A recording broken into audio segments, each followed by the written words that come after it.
네, 안녕하십니까. 이번 시간은 플래티넘 유기화학 제21장입니다. 자, 21장은 생체 분자 두 번째 시간이고, 자, 아미노산과 단백질에 대한 내용입니다.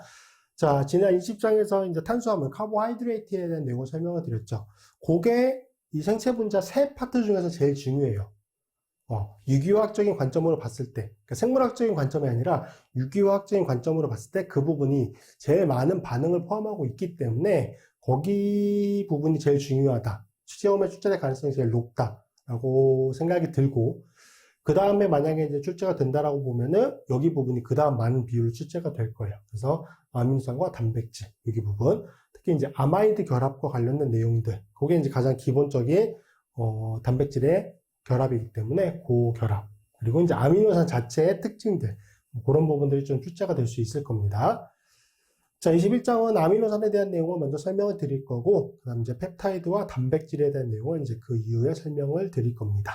펩타이드 쪽은 이제 결합을 형성하는 방식에 관련된 내용이라고 보시면 될 거예요. 자, 우선 첫 시간에 아미노산에 관련된 내용인데, 여기는 이제 이번 첫 시간에는 아미노산의 개요, 그리고 아미노산의 산염기 성질에 대한 내용입니다.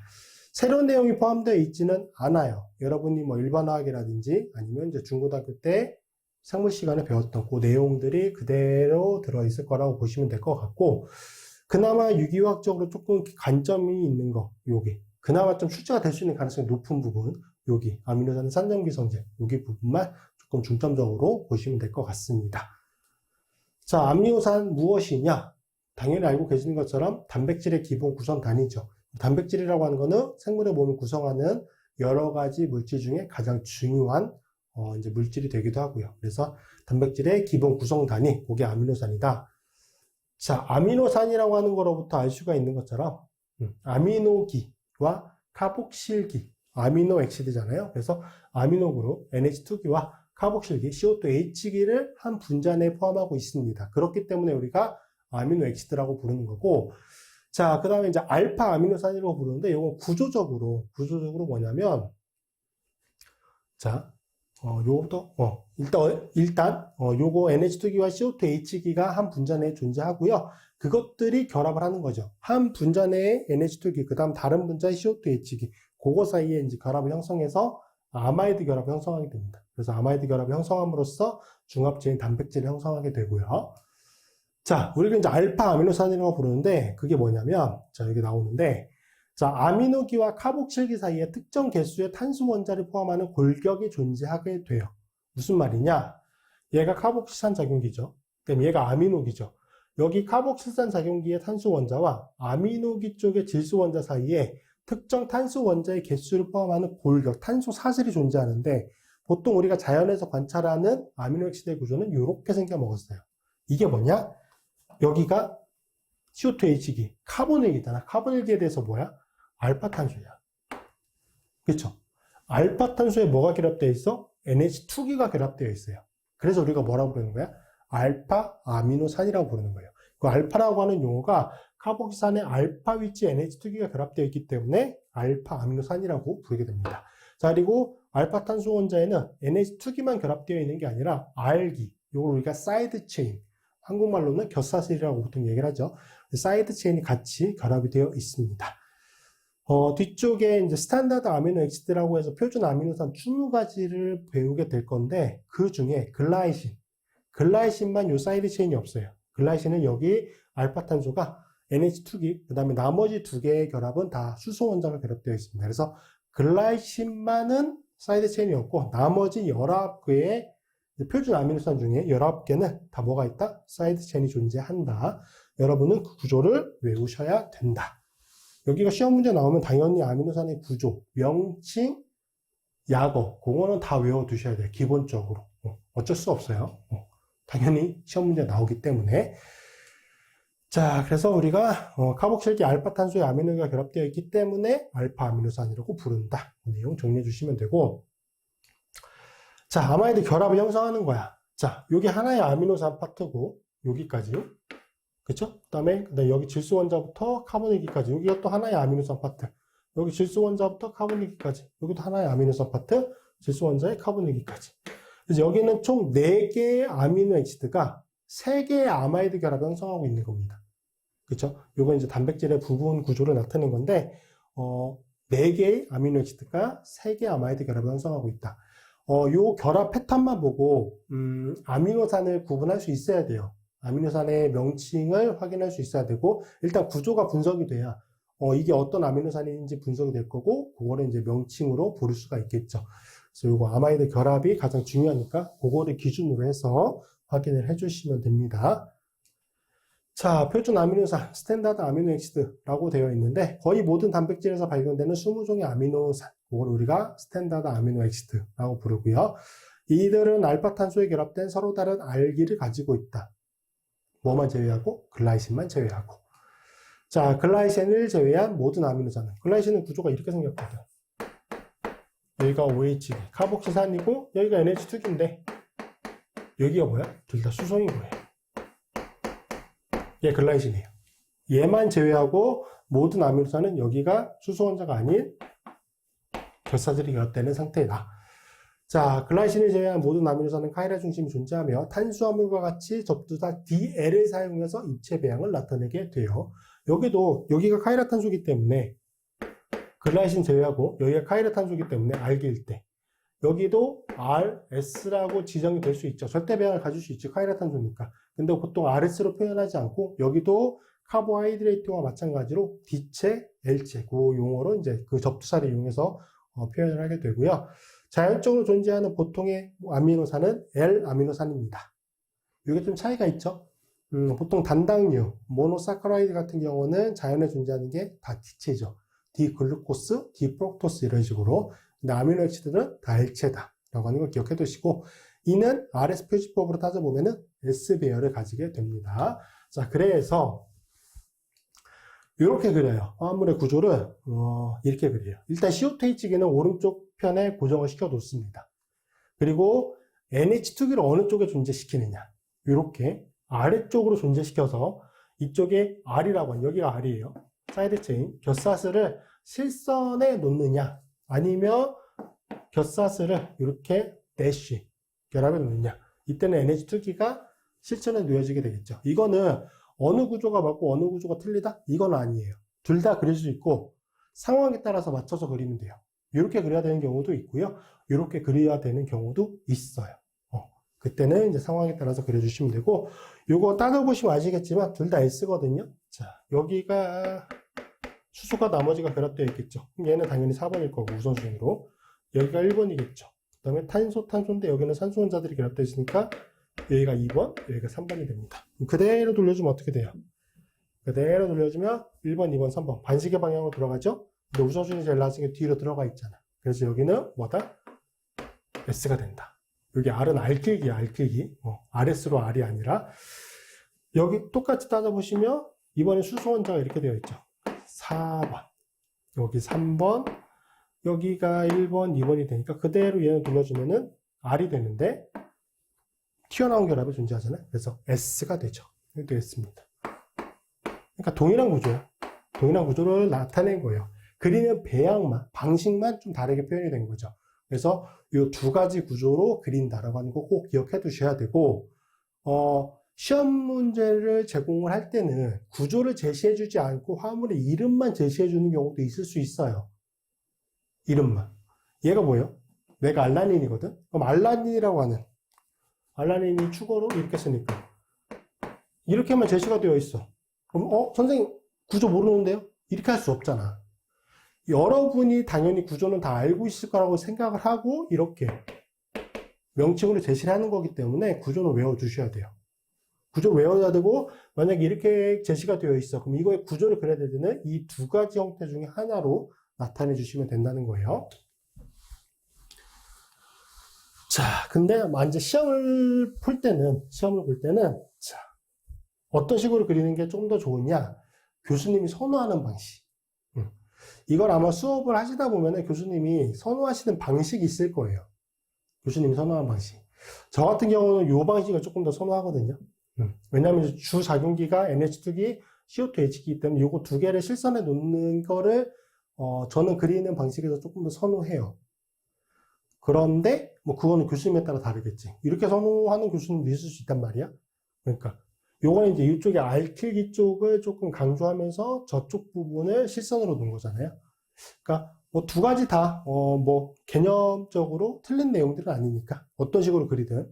그러니까 요거는 일단은 모르겠으면 한 구조라도 정확히 그리시면 되고, 일단은 구조를 그려놓고, 이게 맞나? 입체 배양이 헷갈려. 그럼 RS 따져요. RS 따져서 뭘로 나타내면 돼? S로 맞춰주시면 돼요. S로. 네, 그렇게 기억해 두시면 됩니다. 자, 모든 아미노산은 관용명이 존재하며 이들은 한 개 또는 세 개의 문자로 표시되는 약어를 가지고 있다. 자, 이게 글라이신이거든요. 글라이신. 우리가 화합물의 명칭을 부를 때는 크게 두 가지로 부르죠. 아유팩명으로 부르는 경우도 있고, 아니면 이제 관육명이라고 해서 관육명으로 부르는 경우도 있죠. 자, 이 글라이신 같은 경우는 저 지금 노란색으로 표시가 되어 있는 글라이신이라고 하는 명칭은 엄밀히 따지면 아유팩명이라고 볼 수는 없죠. 쟤는 관육명이에요. 관육명이야. 이거의 아유팩명은 뭐야? CO2H기가 주작용기가 되면서 여기 NH2기가 뭐가 되는? 얘가 치환기가 되는 카복실산 작용기예요. 그래서 아미노 에탄오익 엑시드라고 명명이 돼요. 여기가 1번, 2번이 되니까 2 아미노 에탄오익 엑시드가 되겠지. 근데 어차피 이제 NH2기가 존재할 수 있는 탄소가 여기밖에 없으니까 번호는 따로 표현을 안 한 건데, 그래서 이게 아유팩명이에요. 2 아미노 에탄오익 엑시드. 근데 우리가 화합물의 명칭을 다 아유팩명으로 나타내면은 이게 어떤 구조인지가 확실히 한 번에 들어오지가 않거든. 그래서 아미노 엑시드만큼은 다 관육명으로 부르게 됩니다. 요거는 이제 구조를 분석할 때만 이렇게 아유팩명으로 좀 생각을 해보시면 되고, 일단 관육명으로 다 부른다라고 하는 걸 기억해 두시고, 근데 저 관육명도 부르기가 어렵기 때문에, 어렵다기보다는 번거롭잖아요. 저렇게 길게 부르기가. 그래서 다 축어로 써버려요. 글라이신. 그럼 글라이신 요것도 쓰기가 싫어. 그래서 GLY. 이것도 쓰기가 싫어? 그럼 G. 한 글자. 그래서 요게 약어예요. 약어. 요 약어는 외워두셔야 되느냐? 외워두셔야 돼요. 외워두셔야 돼요. 대부분은 여기에 이제 첫 번째 글자들을 따서 대부분 이제 약어를 부르게 되는데, 이것들이 구조 명칭이 조금 중복되는 경우들이 있어요. 비슷하게 불려지는 경우들이. 꼭 첫 번째 글자가 약어가 되지는 않을 수 있다라고 하는 거 기억을 해 두셔야 돼요. 자, 아미노산의 종류를 보시면 이제 결사슬 아래 종류, 성격에 따라서 크게 네 가지 형태로 세분화를 하게 됩니다. 먼저 산성 아미노산, 그 다음에 염기성 아미노산, 비극성, 이제 여기는 중성 아미노산인데, 중성 아미노산. 결사슬 쪽이 이제 비극성 성격을 가지고 있느냐, 극성 성격을 가지고 있느냐. 이렇게 해서, 크게 보면 네 가지. 아니면 이제 성격적으로 보면은 산성, 염기성, 중성. 이렇게 세 가지로 볼 수가 있겠죠. 자, 우선 산성 아미노산은 뭐냐? 결사슬에 추가적인 CO2H기가 존재하는 거야. 결사슬에 추가적인 CO2H기가 존재한다. 자, 두 가지 화합물이 있어요. 아스팔트산과 글루탐산. 영어로 이제 아스팔틱 엑시드, 그 다음에 글루타민 엑시드라고 얘기를 하고, 아스팔틱 엑시드는 ASP라고 씁니다. 그리고 얘는 축어로 D라고 써요. A가 아니에요. D예요. 글루탐산, 글루타민 엑시드고, 얘는 GLU라고 씁니다. GLU. 그 다음에 이것도 축어로 E라고 쓰게 됩니다. 요거는 둘 다 앞글자로부터 축어들이 제시가 되지 않죠. 한 글자 축어들이. 이건 좀 기억해 두시고. 자, 이렇게, 아스팔틱 엑시드. 탄소, 여기가 이제 NH2기니까 이쪽이 결사슬 쪽이죠.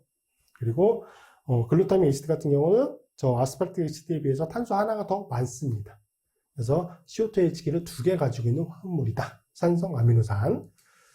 염기성 아미노산. 결사슬에 또 다른 염기성 질소 원자가 존재하는 화합물이에요. 이거는 이제 아르기닌, 히스티딘, 라이신. 이렇게 세 가지가 있습니다. 아르기닌, 히스티딘, 라이신. 요거 이제 축어들.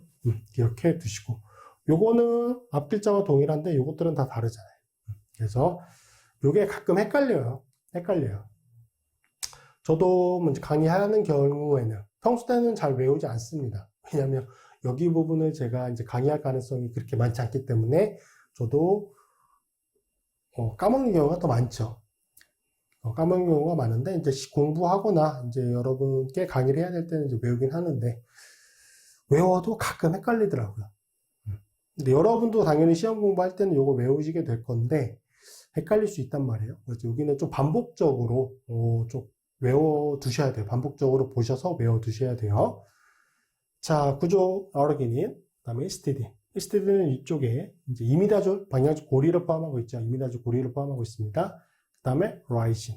라이신은 여기 당연히 NH2 질소 원자에 이 질소 원자가 염기성 성격을 가지게 될 건데, 자, 간혹 물어보는 경우가 있죠. 아르기닌에 존재하는, 겹사슬에 존재하는 저 세 개의 질소 원자 중에 염기도가 제일 큰 거. 그 다음에 히스티딘의 이미다졸 고리에 존재하는 이 두 개의 질소 원자 중에 염기도가 더 큰 거. 무엇이냐? 골라라. 이거는 아미노산에 관련된 문제가 아니지. 뭐예요? 뭐 원자들의 성격에 관련된 내용들이니까 염기도. 자, 아르기닌 같은 경우는 이쪽의 질소 원자보다 여기에 질소 원자가 염기도가 더 큽니다. 그 말은 무슨 말? 여기에 만약에 산이 처리가 된다? 여기 질소 원자가 양성자 첨가가 된다는 얘기예요. 그렇게 된 이유는 뭘까요? 뭐 이거 혼성화 이런 걸로 따져도 되는데 어쨌든 여기에 양성자 첨가가 되면은 이게 염기로 쓰이는 거니까 짝산이 생성되는 거잖아요. 그럼 얘는 여기 양성자 첨가가 되면 공명구조가 그려질 수 있어요. 그래서 안정해. 생성되는 짝산이 안정하단 말이야. 약산이 된단 말이죠. 약산이 돼. 그럼 원래 염기는 뭐야? 더 강염기가 되는 거지. 그래서 여기보다 여기가 더 강염기 파트가 되는 거고, 얘는 방향적 고리잖아요. 여기 질소 원자에 존재하는 비공유 전하성, 얘는 어디에 포함돼요? 얘는 어느 오비탈에 존재하는 거지? T오비탈에 존재해요. P오비탈. 왜 P오비탈에 존재해? 방향적 고리에 포함이 돼야 되니까. 그죠? 그래서 여기에 질소 원자는 염기도가 있다 없다? 아예 없다. 여기 질소 원자가 염기도를 가지고 있는 거고, 여기 질소 원자에 비공유 전하성이 있잖아요. 얘는 염기도가 존재합니다. 뭐 아주 강염기는 아니지만 여기에 존재하는 질소 원자의 비공유 전하성보다는 염기도가 크다 라고 하는 거 기억해 두시면 돼요. 문제로 간혹 나옵니다. 자, 그 다음에 이제 비극성 성격을 가지고 있는 겹사슬을 가지고 있는 중성 아미노산, 비극성 겹사슬이 존재하는 거죠. 글라이신, 알라닌, 발린, 류신, 아이소류신, 메티오닌, 프롤린, 페닐알라닌, 트립토판. 네, 다 이런 것들이 있고요. 프롤린 구조는 조금 외워두실 필요가 있죠. 좀 더 중요하게. 왜냐면 모든 거는 다 NH2 형태, 뭐 어차피 이온 형태에서는 NH3 플러스 형태인데 일단 1차 아민 상태거든. 근데 프롤린만큼은 고리 형태로 되어 있으면서 2차 아민 구조를 가지고 있죠. 그래서 프롤린의 구조는 조금 더 중점적으로 봐주셔야 되고, 구조 다 제시가 되어 있어요. 그러니까 여기는 뭐 제가 설명드릴 내용이 따로 없어요. 그냥 여러분의 노력이 필요한 부분이에요. 자, 아이소류신 같은 경우는 여기에 카이라탄소가 존재하는데 추가적으로 여기 부분도 카이라탄소가 존재하게 됩니다. 그래서 여기 부분도 확인해 두시고, 여기 요 배양 맞춰서 그려야 돼요. 여기 제가 지금 아래처럼 따지진 않겠지만 여기 부분의 배양도 정확히, 여기는 S인 게 고정이 된 거니까 여기 부분까지 확인을 해서 따져 주셔야 됩니다. 여기 반대로 그리면 아이소류신이 아니라 요거의 다른 형태가 될 수 있어요. 그 다음에 메티오닌, 그 다음에 L프롤린 보시면 2차 아민 형태죠. 고리 형태로 되어 있기 때문에 구조 꼭 확인해 주시고, 그 다음에 L페닐알라닌, L트립토판, 요것들은 이제 방향적 고리를 포함하고 있습니다. 근데 여기는 질소 원자가 있잖아요. 트립토판에는 여기 질소 원자가 있거든. 앞에 히스티딘에서도 질소 원자가 있었죠. 근데 히스티딘은, 그럼 이렇게 생각하실 수 있지? 히스티딘도 방향적 고리가 존재했었고 거기도 질소 원자가 존재했는데 왜 걔는 염기성 아미노산에 들어가고 얘 트립토판은 왜 비극성 중성 아미노산에 들어가느냐? 아까도 설명드렸던 것처럼 여기에, 즉 이미다졸의 아래쪽, 구조상 아래쪽에 존재했던 질소 원자는 그 비공유 전하성의 P오비탈에 존재했었기 때문에 염기도가 없다고 말씀드렸죠.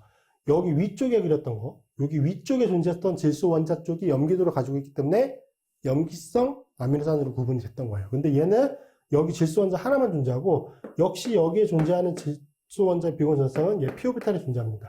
방향적 고리에 포함된다고. 그래서 여기에 질소 원자는 염기도가 아예 없어.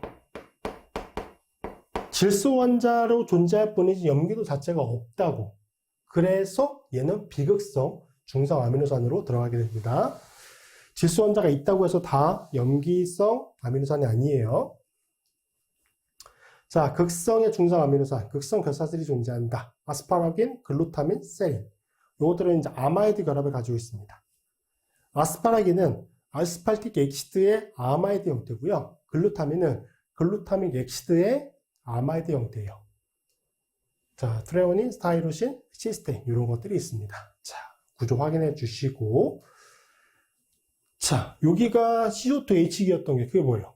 아스팔틱 엑시드잖아. 얘는 저희가 NH2기로 결합이 되면서 아마이드 타입으로 변화된 거예요. 그래서 L 아스파라긴이라고 부르고요. 여기 OH기면은 글루타믹 엑시드였죠.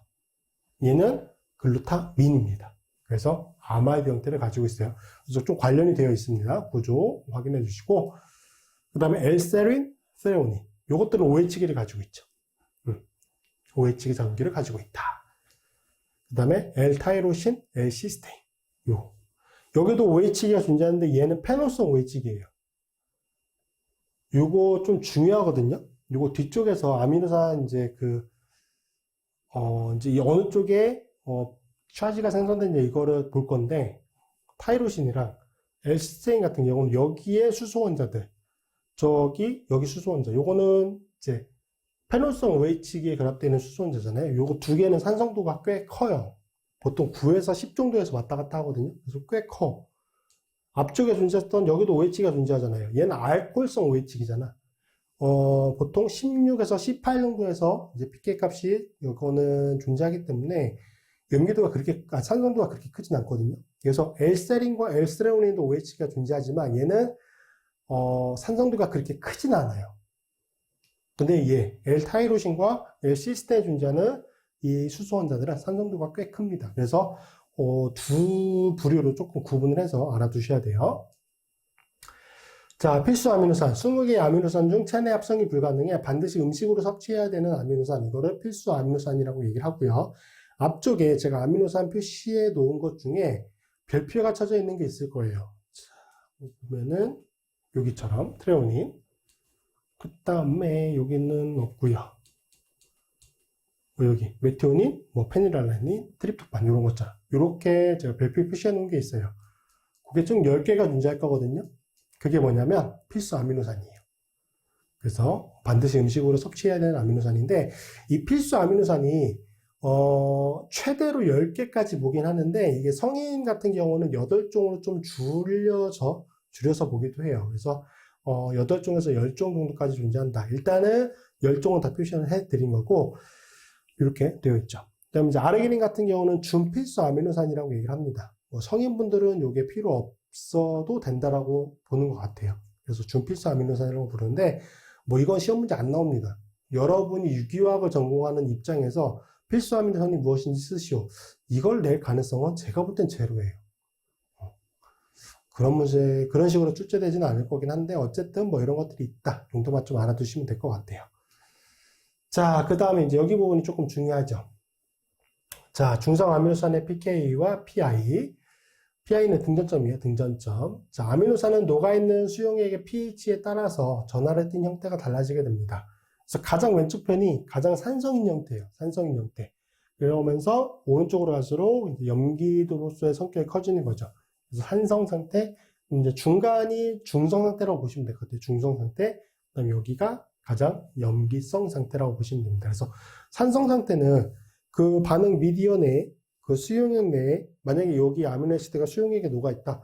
그러면 그 수용액 내에 산성을 띠고 있는 H+가 많은 거예요. 그래서 가장 산성 조건하에서 진행이 되면, 만약에 가장 산성 조건하에서 이 아미노애시드가 존재하게 되면은 이쪽 NH2기가 플러스 형태를 가지게 됩니다. 왜냐하면 NH2기는 염기성 성격을 가지고 있기 때문에 산성 수소 원자를 공격한단 말이죠. 산성의 양성자를. 그래서 여기 부분이 양성자 첨가가 된 형태, NH3 형태로 존재하게 돼요.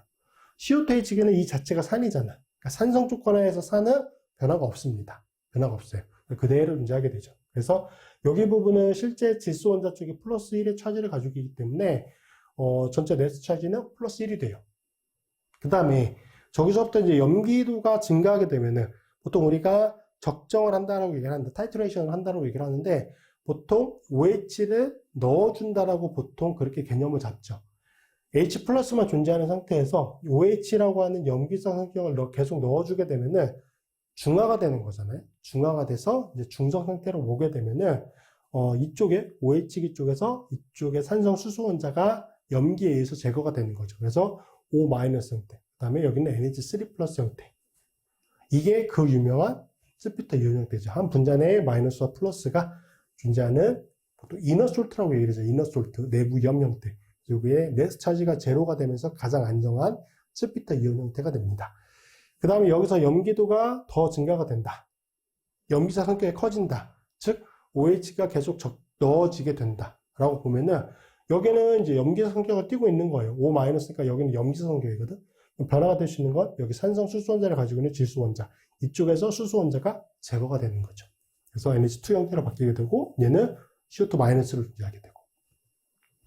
얘가 산이었으니까 이 수소를 제공해주고 생성된 게 뭐예요? 짝 염기거든. 여기가 염기 형태란 말이야. 얘는 염기 형태예요. 얘는 산의 형태고. 산의 형태고 얘는 염기 형태예요. 그래서 염기 형태이기 때문에 염분성 조건에서 변화가 없는 거고, 여기 산이었기 때문에 얘만 H를 제공해주면서 염기 상태로 변화가 되는 거죠. 이때는 이쪽에 CO2 쪽만 마이너스 차지를 가지고 있기 때문에 네트 차지는 마이너스 1이 됩니다. 이게 뭐 중성 아미노산에 보여지는 이제 형태인데, 얘가 시스테인과 타이로신. 요거 앞쪽에 구조 보세요. 시스테인은 SH기를 포함하고 있고, 타이로신은 페놀성 OH기를 가지고 있어요. 여기에 존재하는 수소 원자들은 산성도가 꽤 커요. 그래서 이런 형태로 변화가 되지 않습니다. 얘들은. 뒤쪽에서 말씀을 드릴 건데, 요건 이것들을 제외한 나머지 중성 아미노산. 요것들의 이제 변화 형태라고 보시면 됩니다. 자, 그래서 pH가 1인 산성용기의 용해가 됐다. 그럼 CO2H기와 NH3 작용기를 가진 형태로 존재하죠. 가장 산성인 조건이니까. 염기성 성격은 산성 조건에서 양성자 첨가가 되는 거고요. 산성 조건은 변화가 없어요. 그리고 염기성 조건에서는 산성의 작용기, 산성 수소원자를 가지고 있는 작용기는 수소원자를 뺏기게 되고요. 염기성 성격의 작용기는 염기성 조건하에서 변화가 없습니다. 일단 기본적으로 그 컨셉은 잡아두셔야 돼요. 자, 산성 조건이기 때문에 산성 작용기인 CO2H기는 변화가 없고, 염기성 작용기인 NH2기는 양성자 첨가가 돼서 NH3 플러스 형태로 존재하게 되는 거죠. 그래서 실제 플러스 1의 이제 네트 차지를 가지고 있게 됩니다. 자, pKa1이 나오게 되는데, 자, 용액의 염기도가 증가하게 되면, 그러니까 가장 산성인 상태로부터 이제 염기도를 조금씩 증가를 시키는 거예요. 그러면 먼저 카복칠산 부분에서 탈양성자와 반응이 일어나게 되죠. 카복칠산 부분에서. 자, 그래서 카복칠산 부분에서 탈양성자가 일어나는데, 그 카복칠산 쪽에서 비전하 형태, 양성자가 제거되지 않은 비전하 형태와 음이온 형태, 양성자를 제공해주면서 음이온 상태로 변화가 된 이 음이온 형태가 동량으로 존재할 때의 pKa 값을 우리가 pKa1이라고 부르게 됩니다. 자, 그리고 대부분의 카복실산은 pKa1 값이 거의 모든 아미노산에서 pH 2에서 3 범위 안에 있습니다. 자, 글라이신 같은 경우는 pKa1이 2.35예요. 2.35라고 하는 pK 값, pH에서 여기 CO2H기 쪽이 중성 상태인 거, 비전하 형태인 것과 H를 잃어버려서 제공해주면서 생성된 이 O- 형태, 음이온 형태죠. 이게 동량으로 존재한다는 거예요. 그때 pKa 값을 pKa1이라고 부르게 되는 거고요. 자, pKa1이 2.35이기 때문에 pH가 2.35보다 작은 용액에서는 카복실기의 비전하 형태, 얘는 산성 조건이기 때문에 pH가 2.35보다 작은 조건에서는, 그러니까 2.35일 때 동량이 존재하는 거니까 2.35보다 작으면 당연히 카복실산의 비전하 형태, 어떤 형태야? 이 형태잖아. 이게 더 높은 비율로 존재하는 거고, 2.35보다 크면은 이 형태가 더 주로 존재하는 거겠죠. 그렇게 보시면 돼요. pH 7.4는 2.35보다 높은 값이잖아. 그러니까 음이온 형태, CO2- 형태로 존재하는 그 음이온 형태가 훨씬 더 높은 비율로 존재하게 되겠죠. 자, pKa2는 뭐냐? 용액의 염기도가 더 증가하게 되면은, 그 다음에 이제 암모늄기 부분, NH3 플러스 쪽에서 탈양성자와 반응이 일어나게 되죠. 자, 아미노기의 양이온 형태, NH3 플러스 형태와 비전하 형태, 수소를 제공해주고 중성 상태로 변화가 된 거야. 그 NH2 형태가 동량으로 존재할 때 pKa 값을 우리가 뭐라고 부른다? pKa2라고 부른다는 거죠.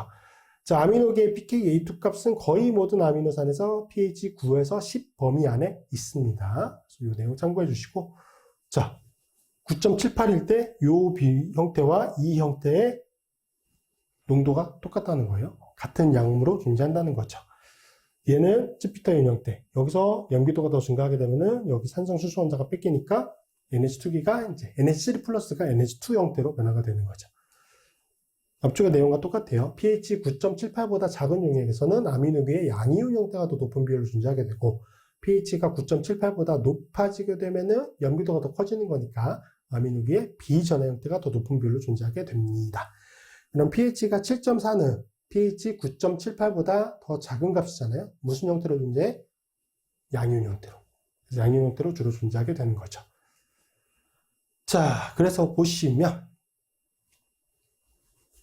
여기 pKa 원값이 2.3이잖아. 이게 글라이신이니까 2.3이에요.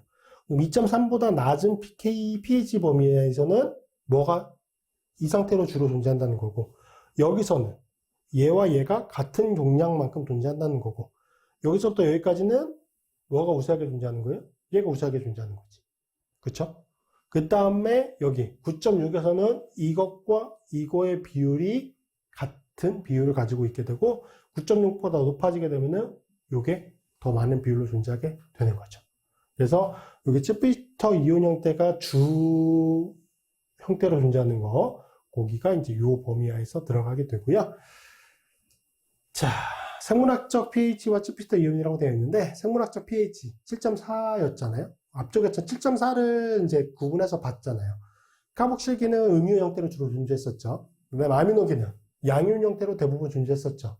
그래서 이러한 구조를 뭐라고 부른다? 양쪽성 이온, 쯔피터 이온이라고 부른다. 양쪽성 이온이라고 부르지 않습니다. 그냥 쯔피터 이온이라고 대부분 부릅니다. 자, 전하가 분산되어 있는 알자 중성 화합물이며 네트 차지가 제로니까 중성 화합물이죠. 내부 염, 이너솔트 형태로 존재하므로 일반적인 염 화합물의 물리적인 성질을 똑같이 가지게 됩니다.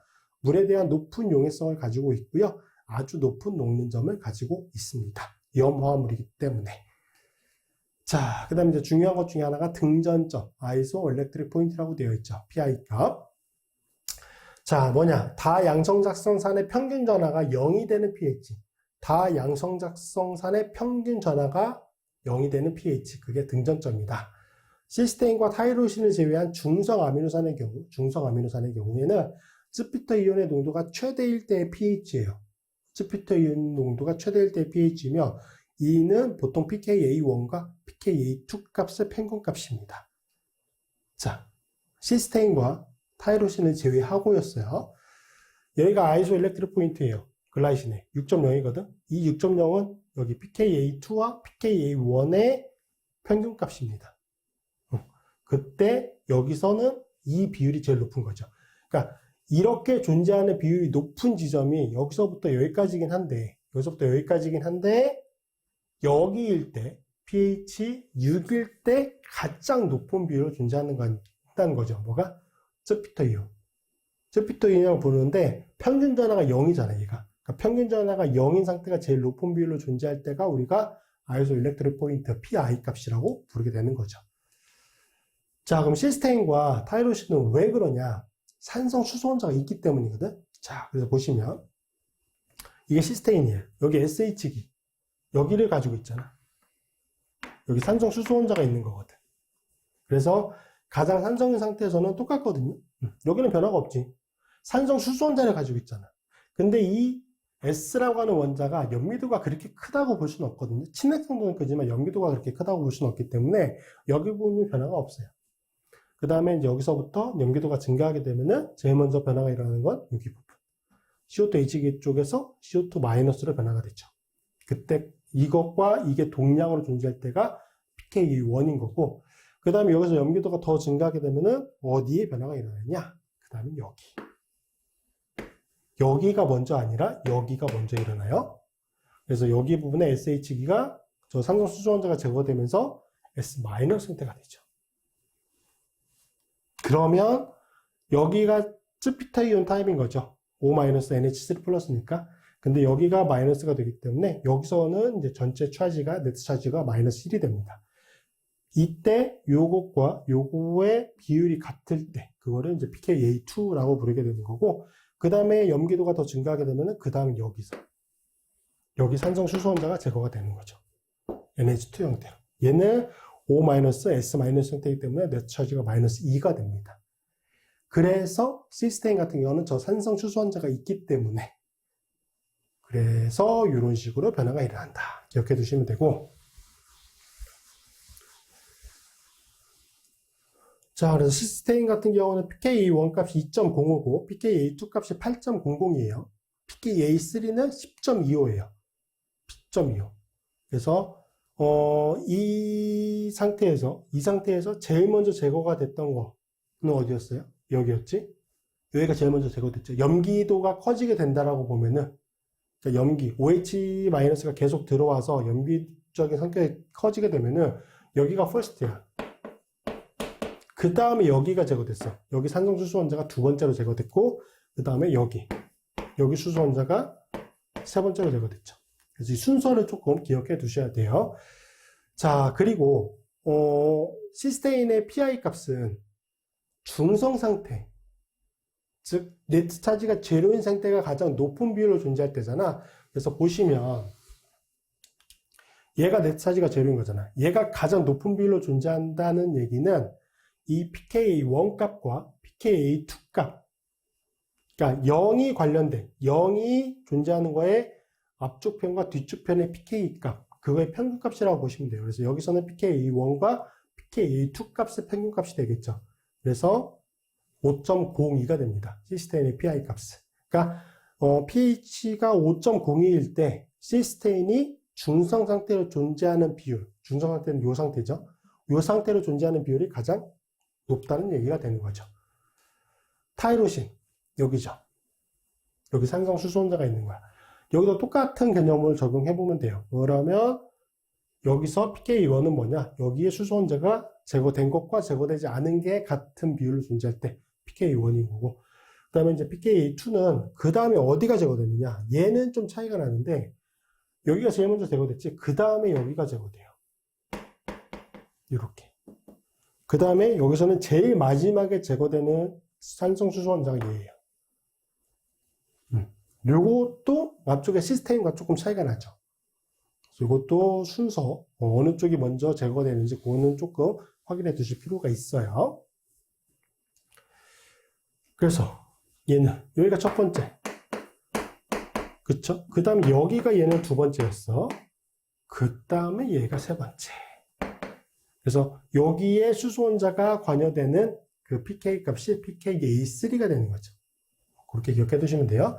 그래서 pKa1, A2, A3 값 다 제시가 되어 있고, 역시 여기도 PI 값은 pKa1과 pKa2. 왜? 얘가 중성 상태잖아. 그럼 이것과 관련된 거는 pKa1, pKa2니까 요거의 평균 값이 PI 값이 됩니다. 자, 그래서 중성 상태는 이제 이렇게 해서 정리를 했고, 그 다음에 산성 아미노산을 볼 건데, 자, 요게 이제 아스팔틱 애시드를 가지고 예로 들어본 거예요. 자, 가장 산성인 상태니까 요것도 변화가 없고, 얘도 변화가 없을 거고, 얘만 플러스 1의 차지를 가지고 있는 상태가 되겠죠. 그렇죠? 그 다음에 여기서 변화가 일어나면 여기 부분이 제일 먼저 탈양성자화가 일어납니다. 그래서 스피터 이온 형태가 되는 거고, 그 다음에 염기도가 더 증가하게 되면은 여기 부분, 여기 CO2H기 쪽이 탈양성자화 반응이 일어나고 가장 마지막으로 떨어지는 게 여기 부분이에요. 이렇게 이제 똑같이 변화가 일어난다. 앞쪽에 산성 OH기를 가지고 산성 SH기랑 페노성 OH를 가지고 있는 시스테인 타이로신과 비슷하죠. 비슷한 형태로 변화가 됩니다. 그래서 아스팔틱 애시드는 이렇게 정리를 할 수 있고, 여기가 제일 먼저 제거되죠. 두 번째가 어디였어? 여기였어.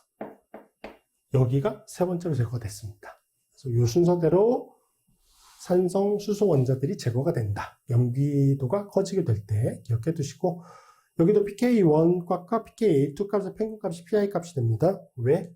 얘가 중성 상태니까. 자, 다음으로 이제 염기성 아미노산의 pKa와 PI 값을 좀 보도록 하겠습니다. 자, 염기성 아미노산 지금 구조로 제시가 되어 있는 게 라이신이에요. 라이신. 자, 라이신은 이쪽에 말단 쪽에 이제 NH2라고 하는 염기성 작용기를 가지고 있기 때문에 염기성 아미노산으로 구분이 되죠. 그럼 가장 산성인 조건 하에서는 여기 산성 카복질산은 작용기 변화가 없어요. 그런데 여기는 변화가 있지. 둘 다 양성자 첨가가 됩니다. 그래서 가장 산성인 상태에서 이 화학 중에 네트 차지는 플러스 2인 상태고요. 그 다음에 여기서 염기도가 증가하게 되면은 우선 카복질산 쪽에서 제일 먼저 양성자 제거가 일어나요. 여기 부분이 CO2 마이너스가 되고요. 그때 요것과 요게 동량으로 존재하는 게 pKa1인 거죠.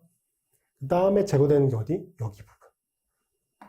그래서 요렇게 존재할 때, 요거 동량으로 존재할 때가 pKa2인 거고, 요 형태가 네트 차지가 제로인 상태, 중성 상태 화합물이 됩니다. 자, pKa3는 여기 부분이 이제 제거가 된 것과 제거가 되지 않은 상태, 이게 동량으로 존재할 때 그렇게 보시면 되겠죠. 그래서 라이신 같은 경우는 pKa와 pi 값이 이렇게 제시가 되어 있고, 여기가 첫 번째로 제거되고 두 번째, 여기가 세 번째로 제거가 됐었죠. 자, 그리고 보시면 얘가 줄성 상태이기 때문에 이것과 관련된 거 pKa2, pKa3 이거의 평균값이 pi 값이 되죠. 그래서 pi 값은 9.74가 됩니다. 염기성 아미노산은 세 가지였죠. 라이신, 아르기닌, 히스티딘. 근데 히스티딘은 조금 차이가 있고 아르기닌이랑 라이신은 요 패턴으로 진행이 됩니다.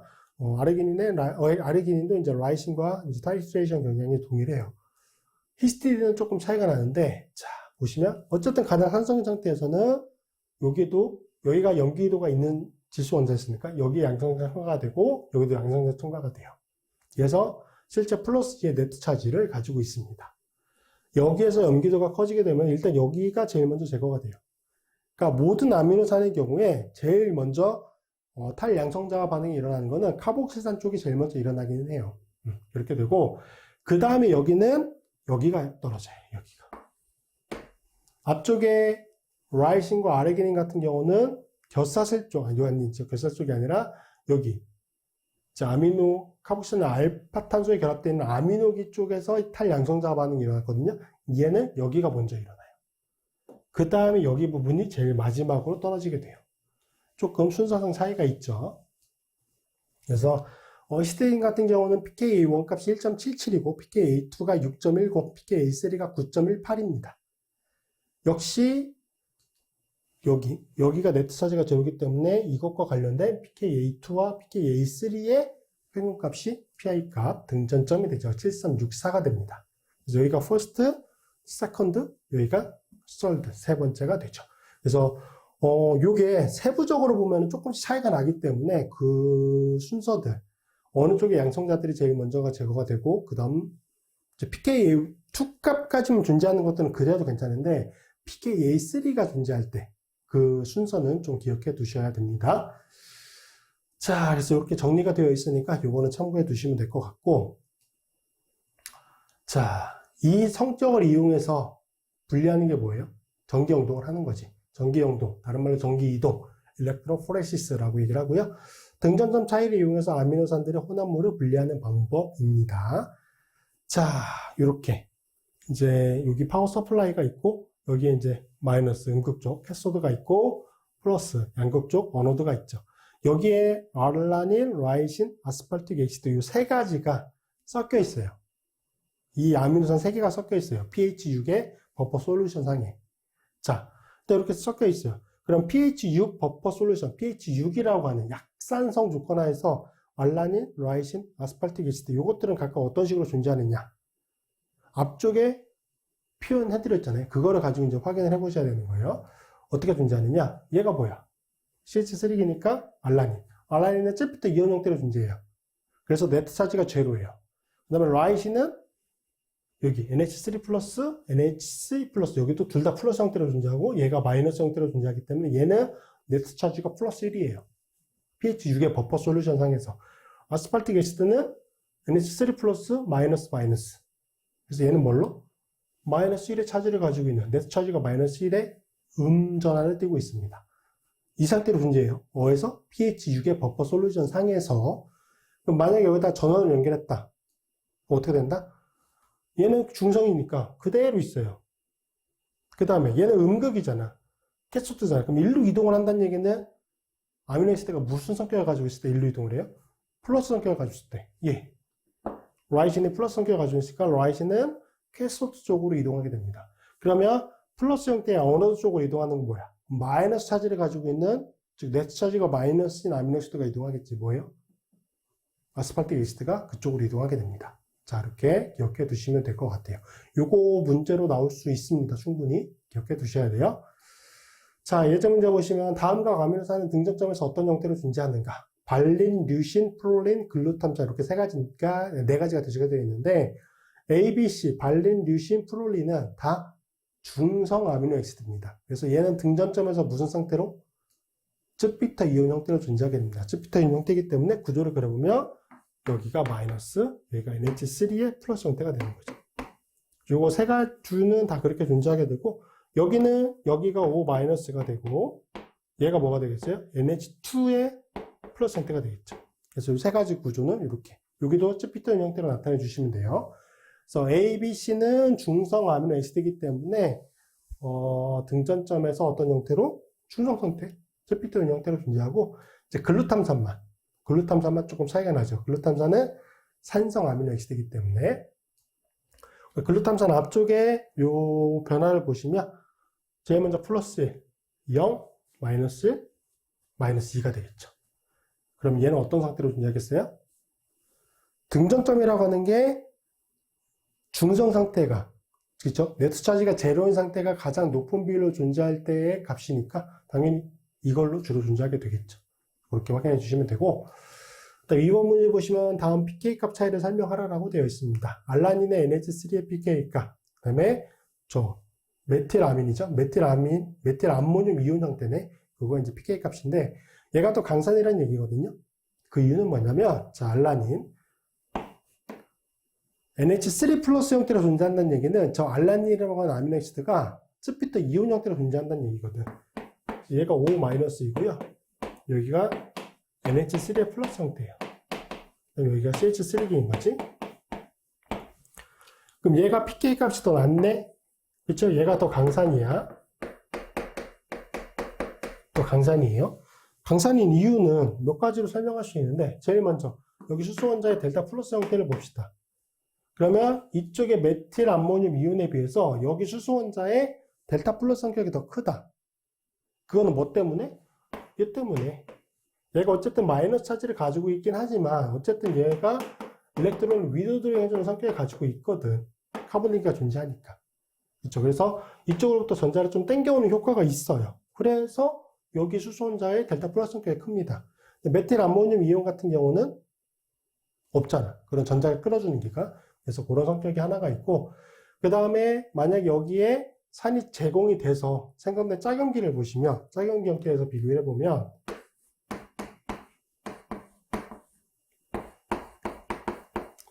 얘가 NH2가 된 거잖아요. 그쵸? 얘는 산인 거고, 얘는 뭐예요? 얘는 짝염기예요. 그럼 짝염기도 역시 NH2 형태인데 얘가 무슨 역할을 하는 거야? 일렉트론 위로드링 해주잖아. 그래서 여기에 질소 원자에 존재하는 비공유 전성이 이쪽 카보ner기 쪽으로 그래도 좀 쏠려 있어요. 그럼 여기 질소 원자에 존재하는 비공유 전성이 전자 밀도가 좀 낮은 거죠. 그래서 여기는 짝염기긴 한데 얘가 저기 메틸 암모늄 이온에 비해서 더 약염기가 돼요. 얘가 약염기인 이유는 뭐 때문에? 얘 때문에. 전자를 당겨주기 때문에. 얘가 약염기이기 때문에 원래 산은 더 뭐가 된다? 이 산은 더 강산이 되는 거죠. 그래서 이렇게 정리해 주시면 될 것 같습니다. 어쨌든 여기 카보ner기 때문이에요. 다. 이 카보ner기가 존재하는 이유로 인해서 이게 더 강산이 된다. 그렇게 정리해 주시면 됩니다. 자, 이번 시간에는 아미노액시드에 대한 내용을 설명을 드렸는데, 여기 두 번째 파트 있죠? 두 번째 파트에 대한 내용은 문제로 출제될 가능성이 굉장히 높은 부분이기 때문에 다시 한번 복습 철저히 해 두셔야 됩니다. 자, 고생하셨고요. 다음 시간에 뵙도록 하겠습니다.